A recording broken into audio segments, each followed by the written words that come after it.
Yo creo que la creatividad es como una mezcla de otros autores previos. Creo que lo decía Newton, que él no hubiera desarrollado nunca todas las leyes y todo lo que hizo si no hubiera estado parado encima de hombros de gigantes. ¿Cuáles son los años más difíciles para el ingeniero?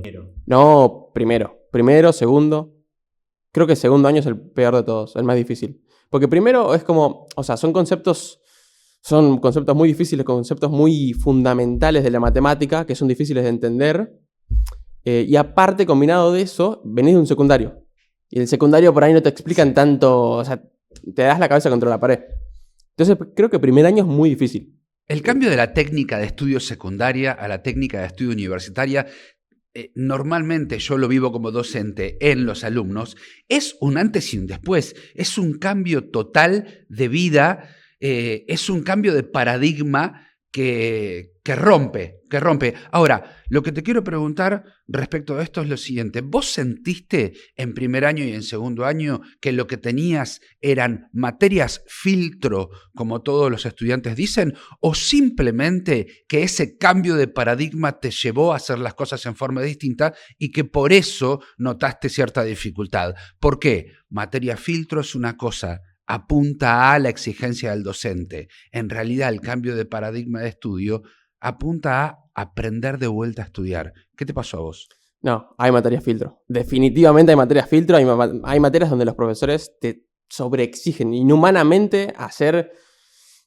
O sea, para llegar al 10, tenés que desvivirte, básicamente. Para llegar al 7 es muchísimo esfuerzo, pero para el 10 es prácticamente imposible, depende de la materia. En matemáticas es más fácil llegar al 10 porque es algo exacto. Entonces, o lo haces bien o lo haces mal. O te sacas un 10 o te sacas un 1. No hay mucha vuelta. En materias más teóricas es más difícil llegar al 10, creo yo. Porque es más subjetivo, ¿no? Lo que quiso explicar, lo que quiso exponer y todo esto. Pero yo creo que hay materias filtro. Análisis matemático es filtro. Eso es filtro. ¿Qué otra materia? Programación es filtro. Programación, yo tuve 2 profesores que... uno era más tranqui, pero la otra profesora era muy, muy exigente. Muy exigente. Y eso suele pasar en las carreras. Claro, a mí me pasó también con lo que era contabilidad. Se exige mucho en la parte teórica, es muy complicado.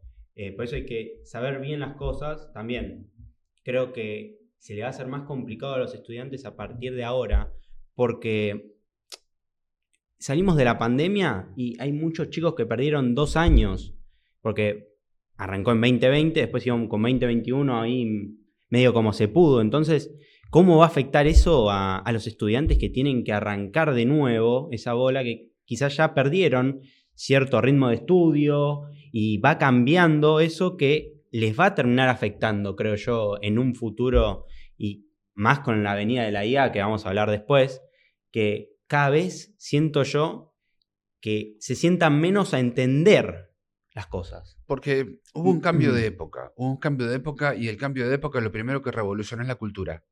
La cultura de cómo venimos haciendo las cosas hasta ahora y cómo las tenemos que empezar a hacer de vuelta. La pandemia nos aisló. Quiere decir que ahí hubo un cambio de cultura y hubo una generación de una nueva cultura. Esa nueva cultura generada es la que ya de movida aparecía como apartándonos. Por tanto, nos cortaba las relaciones y la retroalimentación del aprendizaje que está inserta dentro de nuestras relaciones universitarias. ¿Vos cómo viviste el tema de las relaciones para tu desempeño académico? ¿Te sirvieron? ¿No te sirvieron? ¿Tomaste algo de las relaciones o directamente fuiste, como se diría, un autodidacta solo, como Robinson Crusoe en la isla? Yo siempre fui autodidacta. Creo que es algo clave para poder aprender muy rápido y la mejor. Yo creo realmente que es que, no sé, que siempre yo trato de incentivar a la gente que sea autodidacta, pero sé que es difícil de adquirir eso, porque es como, ok, tengo que investigar por mi propia cuenta y me tiene que salir, me tiene que nacer ser autodidacta. A mí la pandemia me reayudó, por ejemplo. Algo que por ahí mucha gente no va a estar de acuerdo es que a mí no me gusta escuchar una clase. Bueno, vos sos profesor, pero algunos profesores explican muy bien, pero otros no tanto. Y, o sea, valoro todo el esfuerzo, pero siento que leyendo el libro por ahí aprendo más rápido. Sí. Entonces, digo, nos obligan a escuchar una clase de 4 horas, porque tenés que ir. Tenés que ir y tenés que escuchar al profesor, en caso presencial. Yo sentía que perdía 4 horas, no que ganaba 4 horas. Entonces me era más beneficioso estar en mi casa leyendo un libro 4 horas. O sea, aprendía por ahí 4 veces más que la clase. Entonces dije, bueno, tengo que ir igual a la clase, no me puedo saltear, no me puedo skipear esa parte. ¿Qué hago? Bueno, leo el libro antes y hago preguntas. Y bueno, me da un poco de vergüenza, pero no importa. Levanto la mano, entonces me resuelvo mis propias preguntas que me hice mientras estaba leyendo el libro. Es un esfuerzo inmenso, pero después se recompensa muy rápido, porque prácticamente no necesitas estudiar tanto. Qué buena esa de ya ir con los temas estudiados y simplemente preguntar lo que uno tiene dudas. Y lo habíamos hablado antes, recordás que esto lo hablamos en episodios anteriores, justamente tener esa parte de revisión del material para hacer preguntas. Y también habíamos hablado del tema de la vergüenza o no al momento de preguntar, que es muy importante saber que nosotros no nacimos sabiendo, al igual que el docente no nace sabiendo, y que el docente tiene que estudiar todo el tiempo para dar el mejor servicio. O sea, hay un poco y un poco. Sí, pero también hay algo muy común que vemos que ponen una diapositiva y se ponen a hablar, tanto online o presencialmente. ¿Y cómo hacemos con eso? Hay algunos profesores que juegan más con interactuar con los alumnos, que eso está bueno, pero si te muestran una diapositiva es lo mismo como dice ese, porque esa diapositiva quizá la vemos en 10 minutos y podemos leer el libro y entender más en menos tiempo que ir a la clase. Si vas a la clase, creo yo, se tiene que notar, se tiene que hacer un cambio que valga la pena, porque estamos allá dando 4 horas de nuestra vida, que quizás lo damos por sentado cuando vamos a la facultad, pero a veces los profesores quieren estar en el tiempo ahí y no les interesa mejorar para cómo hacer llegar el mensaje de una manera distinta también. Ahora, quiero atacar un tema que es fundamental y sobre el cual vamos a tener que seguir hablando en futuros podcasts, que es el tema de la creatividad, Ezequiel. Porque dentro de tu vida universitaria, que cada uno vive la universidad de una forma distinta, vos como ingeniero tenés que usar tu creatividad a full para el desarrollo de la profesión, cuando hay algunas profesiones que no tienen que ser necesariamente tan creativas, y eso depende también de cada uno, de la elección, de lo que está predispuesto a hacer intelectualmente. Ahora, vos, ¿cómo usaste la creatividad y cómo impactaron las herramientas, las nuevas herramientas digitales dentro de tu creatividad o del incremento de tu creatividad? Y hablo, como decía Axel recién, muy puntualmente de la IA, por ejemplo. Contanos. Yo creo que la creatividad... A ver, uno cuando quiere ser creativo no se da cuenta que está siendo creativo, simplemente hace cosas. No, con el contenido te puedo decir que ahí por ahí hay algo de creatividad. Ahí sí puedo decir, bueno, tengo que ser creativo, tengo que sacar una idea que sea creativa, si no, nadie me mira mi video. Yo creo que la creatividad es como una mezcla de otros autores previos.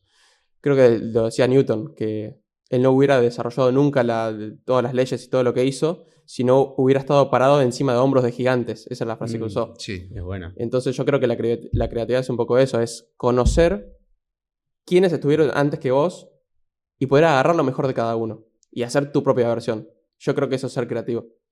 Por ejemplo, a mí me gustan muchos youtubers, me gusta el traductor de ingeniería, Javier Santolaya, Quantum Fracture, Mark Rober, Veritasium, Visos, hay un montón. Y yo agarro lo mejor de cada uno, lo que más me gusta de cada uno y hago mi propia versión.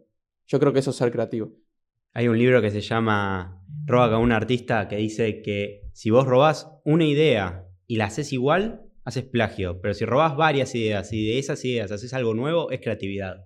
Entonces hay un poco de eso, porque en realidad todo ya está descubierto, todo por lo general está hecho. Y lo que estamos comunicando, incluso en este podcast, estamos bajando ideas que agarramos de otros lados de nuestra vivencia, cosas que aprendí de ese, cosas que aprendí de Marce, cosas que aprendí de libros. Entonces, también es eso, que con ideas de otros lados podamos armar algo nuevo. Y eso también es creatividad. Creo que creatividad es agarrar algo lógico y romper el patrón. Que eso es la misma definición que hacer humor. Agarrar algo lógico y romper el patrón. Bien. Para mí hay un link muy, muy grande en ser creativo y ser gracioso. Y también cuando rompes el patrón, creo yo que aprendés más. A veces de algo que estás estudiando, el profesor hace un chiste y te queda eso por el chiste. Entonces es como que el cerebro también, cuando es algo plano, también nuestro foco de atención, si hablamos todo el tiempo de una misma manera, la gente quizás ya se pierde el hilo. Entonces, si vos vas cambiando los tonos de voz, es un juego hermoso porque así la gente presta más atención.